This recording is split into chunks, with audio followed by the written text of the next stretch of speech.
So, hello and welcome. I'm Pat Hughes. This is our channel. This is the BABOAT, big ass boat on a trailer. It's our 30-foot Sea Ray that my wife Karen and I own here in South Carolina, Lake Wiley now. And if you're here at this channel watching this, you probably saw our two original videos that I put up about launching the big ass boat on a trailer and recovering the big ass boat on a trailer. And I did that because not that I thought YouTube was going to go somewhere, but because I belong to a Sea Ray forum, clubsearay.com. It's Sea Ray owners of all sizes and years, from the newest to the oldest, from 19 foot to 50 foot, and some of us in the middle with 30s and 31 footers. We trailer our boats. That's not very common because the 30s and 31s are 10 foot 6 to 11 foot 6 wide. Anything over 8 foot, that's a wide load. So sure, there's a lot of people towing fairly good sized Sea Rays, 270s, 290s, amberjacks, but they're all 8 foot wide. Ours is 11,500 pounds with fuel, so it's also quite a heavy boat because it's an express cruiser. And so because it's not a real common thing, we share information online, the few of us that do this and others that want to try it. And so I put together the two videos, launching and recovering, just to show how I do it, how I'm set up to do it safely, I think. May not be the quickest. Some people have commented on that. But it's a process, and it's an 11,500 pound boat that's 30 foot long, 32 foot long with the bow pulpit and the anchor. With the trailer and the truck, it comes together at a combined gross vehicle weight of 21,600 pounds. So it's quite a bit of boat, even though it's a tri-axle trailer. I've done improvements to the truck. I've done improvements to the trailer to make it safer and easier to tow and launch. And so put those videos up there just really for the other members of the forum, never realizing that in a couple of years, launching the big ass boat would hit 49,000 views. Received quite a few comments, pros and cons, positives and negatives. Everybody's got an opinion, that's fine. However, we do it our way, and I'm open to improvement. I'm open to constructive criticism, but we do it our way because I'm single-handing, and I've just got it drilled into me to do things with a process and to do them as safely as possible. So, that's because, my background is that I spent 12 years in the United States Coast Guard. I was a machinery technician, first class petty officer. So I have been, an engineman on 82 foot and 95 foot patrol boats. I've been, I've operated as both an engineer and an operator, 41 foot utility boats, 44 foot motor lifeboats, any number of Coast Guard auxiliary vessels that I assisted people working with. And so I know boats. And decided to leave the Coast Guard after 12 years because I was getting married. And married and being in the military when your family is difficult. It does make things a little more difficult. You're always moving around and such. So did that and went down to South Florida. My two brother-in-laws were already down there. My brother-in-law, number one, is how I met my wife in the Coast Guard. He was a coxswain in the Coast Guard, taught me what I know about driving boats. And they both have had boats on and off, so we kept our hand in on boats down there. And we both became certified scuba divers. We would go down to the Florida Keys. We would go off West Palm Beach West Palm Beach. There's several reefs, and we would dive and lobster. After I got out of the service, I worked for a couple of years as a marine mechanic, then transitioned into heavy trucks and equipment. And so, when I talk about equipment, when I talk about engines and boats, it's because I do know them. I'm a Caterpillar 3176 electronic computer controlled diesel engine certified. I'm an ASE automotive specialist technician, and I'm a master heavy duty truck technician. Don't look at the dates, it's a little dated. So those back in the day, as they say. And after that, being in South Florida, working on a lot of electronics, a lot of electronic controls. Diesels back then were not commonly electronically controlled, so a lot of mechanics didn't understand the electronics and electrical that much. So I wound up doing a lot of diagnostics. My wife's a computer programmer. Talked me into going back to school. Got an associate degree in computer programming, got into IT, and then doing that, I deal with a lot of electronics, computers.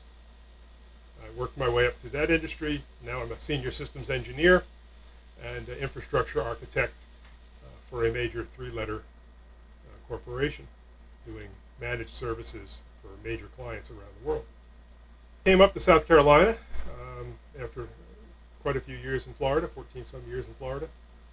Came up to South Carolina to help my parents. Got out of boating for quite a while, and recently decided to get back into boating. And we picked up a 30-foot Sea Ray, a Sundancer 300 express cruiser.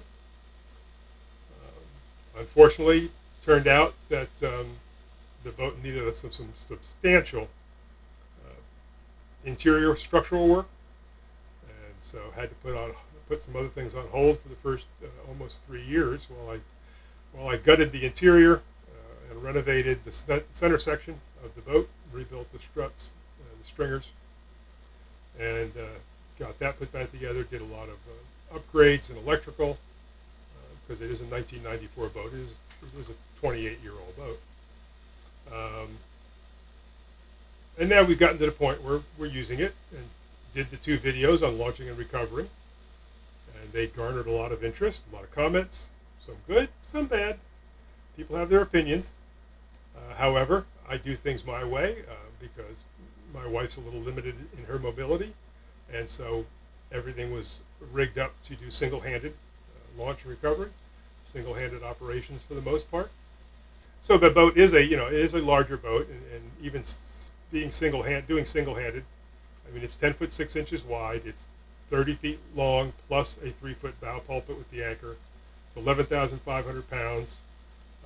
With the truck and the trailer, that comes in together as a gross combined weight of 21,600 pounds. So I did a lot of improvements to the truck, did some improvements to the trailer that make life easier. And I'll go over those projects in other videos.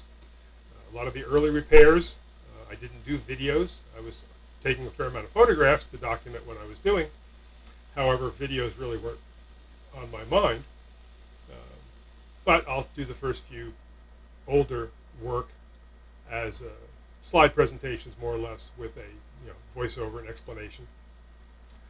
All those photographs are also available on Facebook with detailed explanations of each photograph and each step.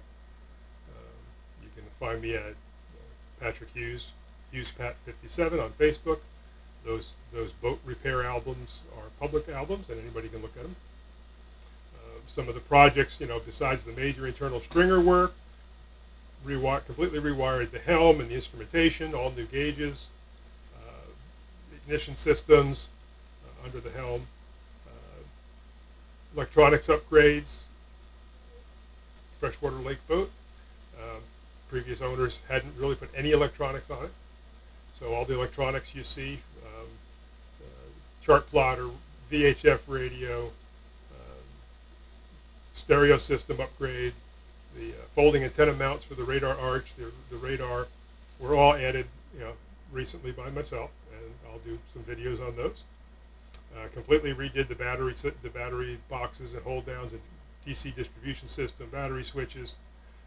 Completely redid the AC shore power connection inlet, the main breaker panels, and most of the AC system. Upgraded the galley stoves. As I mentioned, did some upgrades on the trailer and the truck. So, I'm going to go into all those different kind of videos. We'll put out a whole series of videos over the next year or so, at very least months. So why does all this matter? Well, it doesn't. I hope you enjoy it. Maybe you'll learn something, pick up tips or tricks, some ideas for your boat if you have one. If not, you can just watch us work on ours. I do intend to, there's some projects over my shoulder here. I'll cut away in a moment. We'll go around the room here on how I'm set up in the room. So when I moved the camera, I lost my audio. This is a pod monitor and PC. It's a standard Intel PC inside a fiberglass pod, and it's going to go on the console to the left of the helm for like my navigator's position. It's a 15-inch daylight viewable waterproof monitor.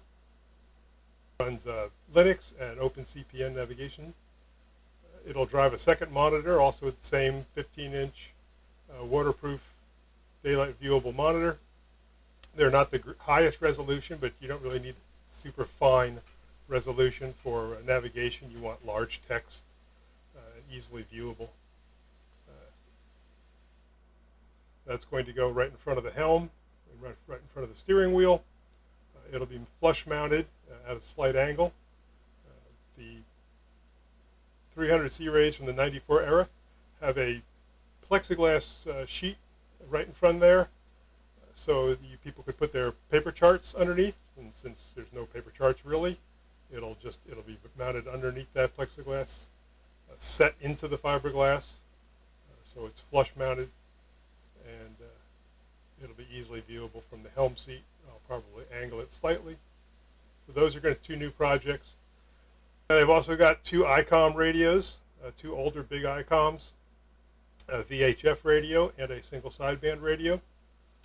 They'll be mounted down in the cabin in the dinette area. They're going to be set into one of the bulkheads there that goes into the cabinet in the aft berthing area. So they'll be flush mounted in that bulkhead, and you can sit there at the dinette and use either of those radios. The VHF is just a backup for the primary VHF radio, and the single sideband is for when you're more than 20 miles or so offshore. VHF. Also going to be adding a DVR, NVR for some cameras, be able to video our trips and our activities on the boat, and it'll be a security system. It's able to be accessed over the internet through either my LTE modem or my Wi-Fi if it's at the dock of the house. So that'll be security as well as some possible future videos of our activities. So that's my secondary workbench where I focus mostly on marine projects. On the other side of the room is my actual electronic workbench. So all my spare parts and pieces, nuts, bolts, transistors, resistors, so on. Soldering station, hand tools that slide underneath the main desk.